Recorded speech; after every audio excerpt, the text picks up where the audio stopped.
March 17, 1943. In the midst of war, an intelligence report lands on the desk of Admiral Wilhelm Canaris, shaking the very foundation of Nazi beliefs. A single, seemingly improbable fact. The United States, a nation newly entered into the war, was producing bombers at a rate that would soon overwhelm the Axis.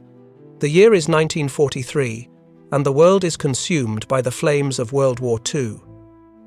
In Berlin, the Axis powers wage their relentless battle for dominance.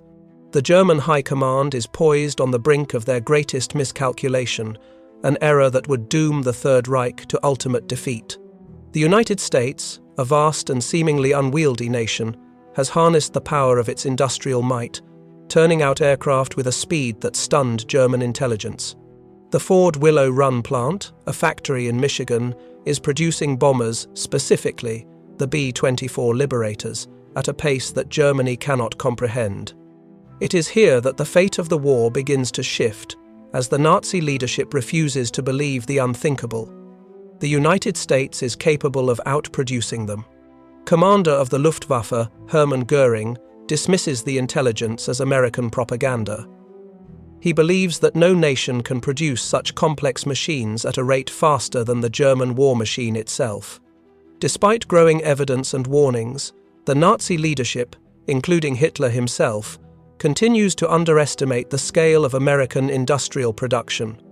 As Nazi forces are entrenched on the Eastern Front and in North Africa, the true battle for supremacy lies in the skies. Yet, the German leadership remains blind to the threat that is already looming over them. This failure to grasp the full scope of the American industrial miracle would become one of the most significant intelligence blunders in history, with consequences that would eventually lead to Germany's collapse. But why did they ignore the truth? What happened when the intelligence about American production finally reached the highest ranks of the Third Reich? As the camera pans across the darkened streets of Berlin, the tension is palpable. Canaris, one of the few who understands the truth, contemplates the future of his country, knowing that the war could soon be lost not on the battlefield, but on the assembly lines of Detroit. The war is escalating. The battlefield is shifting.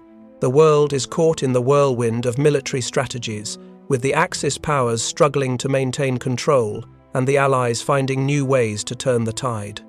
Yet, within the heart of Nazi Germany, a slow-moving realization begins to emerge, a realization that threatens to shatter their confidence and alter the course of the conflict. By the spring of 1943, the United States had entered the war with a newfound resolve.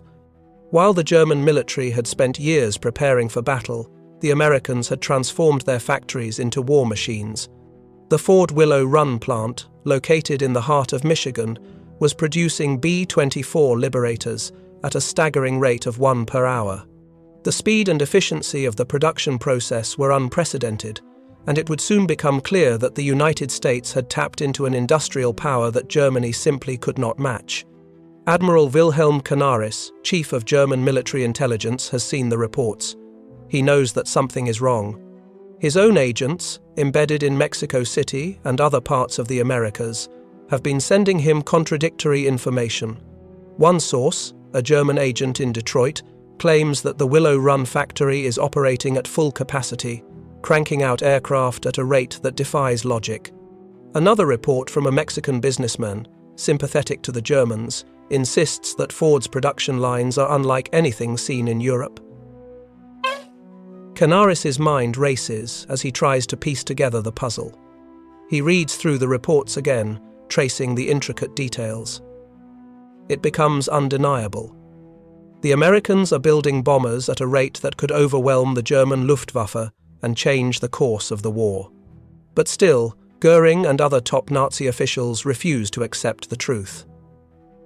"You must be mistaken," Göring insists, waving off the information. "We have our spies everywhere. There is no way the Americans can produce such quantities of aircraft. This is just propaganda." But Canaris is not so sure. He knows the facts are staring him in the face, and he cannot ignore them any longer. The realization is haunting. The war in the skies is about to be altered by a force that Germany cannot defeat with tanks or planes. The true weapon is not a fighter jet or a battleship, it is the American production line. For the next few weeks, Canaris will fight to get the attention of those in power, but he is met with resistance at every turn. Even as he presents photographs and detailed reports from multiple sources, including American workers who had unwittingly become informants, the Nazis refuse to believe the evidence. They dismiss it as lies, as exaggerated claims of American propaganda. As Canaris digs deeper into the intelligence, he stumbles upon something even more astonishing: the U.S. production is not only exceeding anything seen before, it is doing so with a labor force that defies Nazi ideology. Women, African Americans, and other marginalized groups are working in these factories, producing bombers at a rate that no one could have imagined. It shatters the myth of Nazi racial superiority and reveals a new kind of warfare, one of efficiency, inclusivity, and determination. With every new report, the pressure mounts. Canaris knows that if the Germans fail to acknowledge this industrial powerhouse, they will be doomed. The Allies' advantage is clear, but it is one the Nazis refuse to see.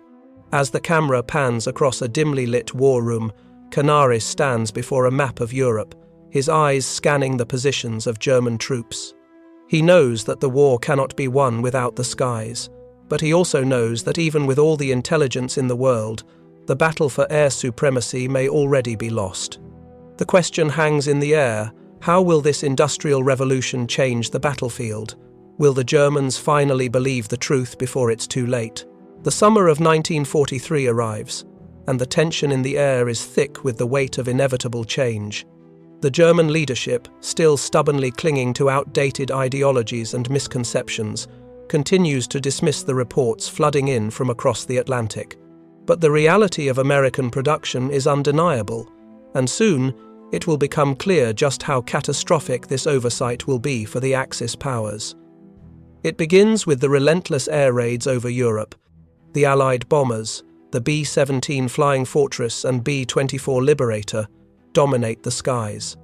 As the German Luftwaffe tries to push back against the wave of bombers, they find themselves outmatched not just by numbers, but by the sheer efficiency and coordination of the American war machine.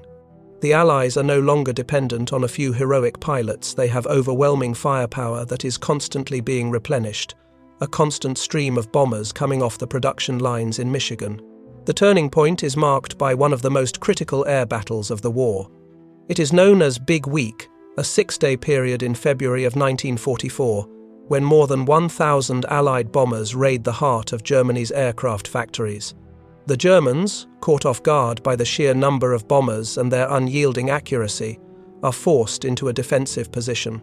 The Luftwaffe, already weakened by years of conflict on multiple fronts, is decimated. In the midst of this battle, a young German soldier, Wilhelm Fischer, finds himself in the cockpit of a Messerschmitt Bf 109, desperately trying to intercept the Allied bombers. As he soars through the sky, the familiar hum of his engine mingles with the distant roar of explosions. Below, the factories that had once been symbols of German might are now under attack by a relentless force. The realization hits him like a punch to the gut. He is fighting against an enemy that has the power to outlast him. Fischer's thoughts turn to his family, back in Germany, to the propaganda that told him the enemy was weak and disorganized. But now, as he watches the American bombers drop their payloads with terrifying precision, he knows that everything he has been told is a lie.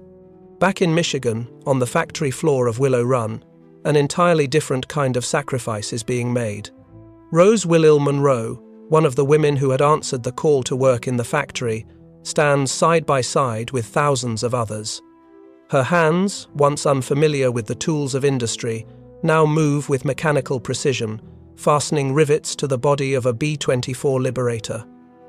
"Every rivet we drove was going to help end the war," she says in an interview many years later, her voice tinged with both pride and sadness. "We worked double shifts sometimes, sleeping in the parking lot between shifts. We had brothers, husbands, sweethearts flying these planes. Every hour we spent in that factory meant more lives saved on the front lines." In the heart of Germany, however, the realization is far more bitter. General Hermann Göring, once so confident in the superiority of the Luftwaffe, now faces a harsh truth. The skies are no longer his domain, and the Luftwaffe is no longer the formidable force it once was. The numbers no longer lie. Germany is outmatched in the air, and the cost of this miscalculation will be felt for years to come. The turning point is not just a military defeat, it is a moral reckoning. The Germans, who had once believed their technological superiority would win the war, are now facing an industrial revolution they cannot understand, let alone defeat. The sacrifice of countless soldiers, factory workers, and civilians becomes clear. The battle for the skies has already been decided, and the cost of refusal to believe in American strength has been immeasurable. The question remains, how many lives could have been saved if Germany had accepted the truth when it was first presented? Would the war have ended sooner if they had seen the American industrial miracle for what it truly was? By the summer of 1944, the war had reached a tipping point. The Luftwaffe, once the pride of Nazi Germany, had been reduced to a shadow of its former self. The relentless aerial bombardment from the Allies had crippled German industry, and with it, the hopes of a swift victory. The Allies, fueled by the overwhelming production capacity of the United States, were now in full control of the skies. But the cost of this victory, both human and material, was staggering. In Germany, the situation was dire. Factories that once churned out weapons of war were now nothing more than rubble. The American bombers, including those from Willow Run, had leveled entire districts, crippling German manufacturing and production. But even as Germany faced imminent defeat, the resistance to the truth of American industrial might remain entrenched within the Nazi leadership. Admiral Canaris, the man who had tried to warn them, had already paid the price for his efforts. Having been removed from his position earlier that year, he was now a prisoner of the Gestapo, a victim of the very system he had tried to save. His warnings about the devastating capabilities of American production had been dismissed as defeatism, a fatal misstep that cost not only his career, but ultimately his life. In a darkened prison cell, Canaris reflects on the years he spent fighting for the truth, knowing now that his efforts were in vain. "We were drowned in intelligence," he writes in his final journal entry. "But we were punished for speaking the truth, and that is a price that no one should ever have to pay." Meanwhile, across the Atlantic, the workers at Willow Run continue their tireless efforts. The production of bombers had not slowed, if anything, it had accelerated. In April of 1944, the Willow Run factory reached its peak production. More than 600 B-24 Liberators were completed in a single month. It was an unimaginable feat of industrial power, one that left the Germans scrambling to keep up. Yet the price of victory was steep. The cost of building these bombers had drained resources from both sides of the conflict. In Germany, the failure to recognize the significance of American industrial capacity had led to the misallocation of resources, money wasted on wonder weapons and ill-conceived strategies, rather than on defensive systems that could have countered the Allied air superiority. And while the United States was able to capitalize on its manufacturing might, the human cost of this industrial war was also staggering. Tens of thousands of young men and women, from all walks of life, had given their lives for this cause. In the factories of Michigan, African Americans, women, and immigrants worked side by side, embodying the very ideals of democracy that the Nazis had so deeply underestimated. As the camera pans over the wreckage of the German cities, the full scope of the destruction becomes painfully clear. For the German people, the defeat is not only military but also ideological. The failure to acknowledge American industrial power had cost them everything: their cities, their military might, and ultimately their place in history. The cost, however, does not end there. In a post-war world, the survivors of these battles are left to pick up the pieces. Many of the German soldiers, like Wilhelm Fischer, who had once believed in the superiority of the Third Reich, are left to confront the bitter reality of their mistakes. "What were we fighting for?" Fischer asks in a rare interview after the war. "We believed in a cause, but we were deceived. We were fighting against an enemy that didn't need to fight with brute force. They fought with the power of their industry, the strength of their people. And we failed to see that. The war ends, and the Allied victory is assured.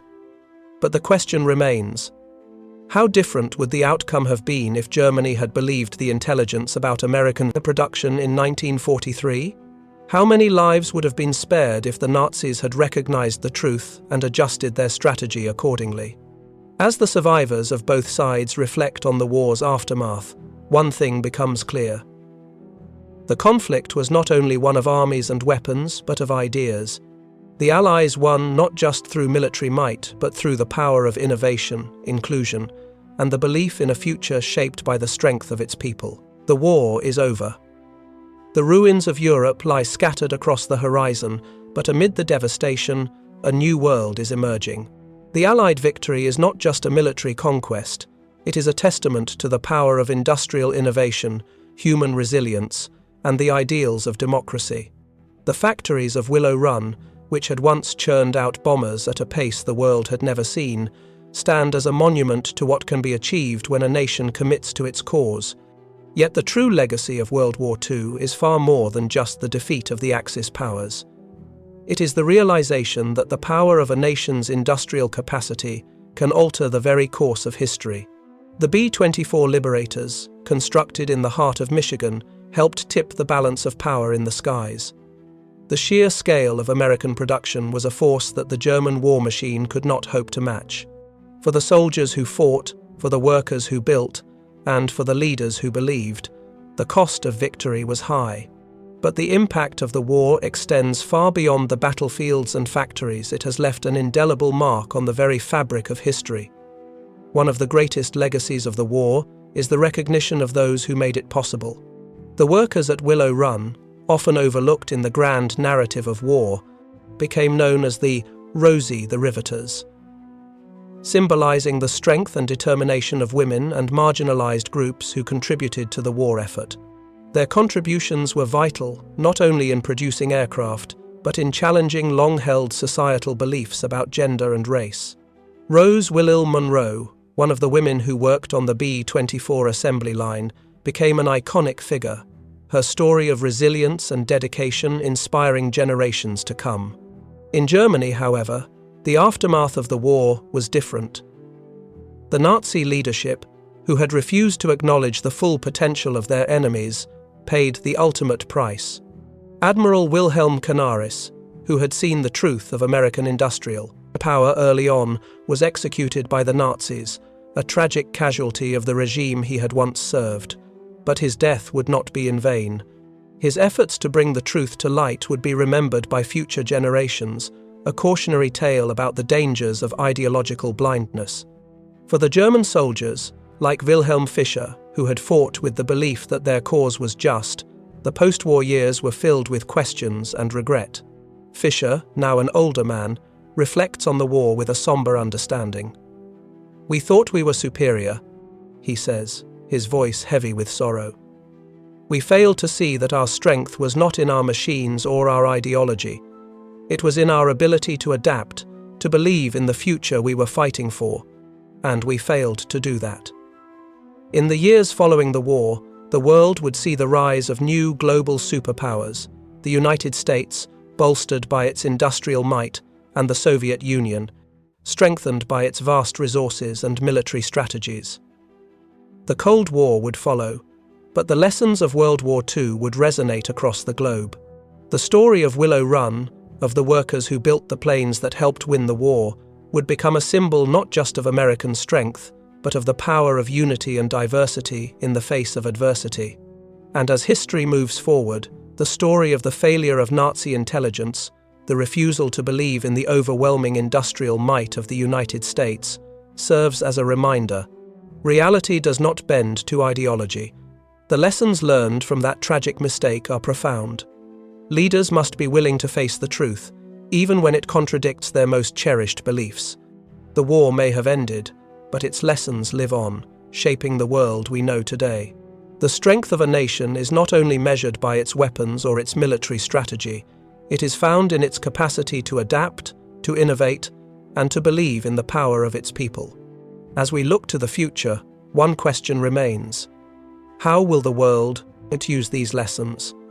Will we learn from the past, or will we allow the mistakes of history to repeat themselves? In the coming days, we will explore another pivotal moment of the war, an event that would change the course of the Pacific Theater forever. Stay tuned to discover the untold stories behind the Battle of Midway.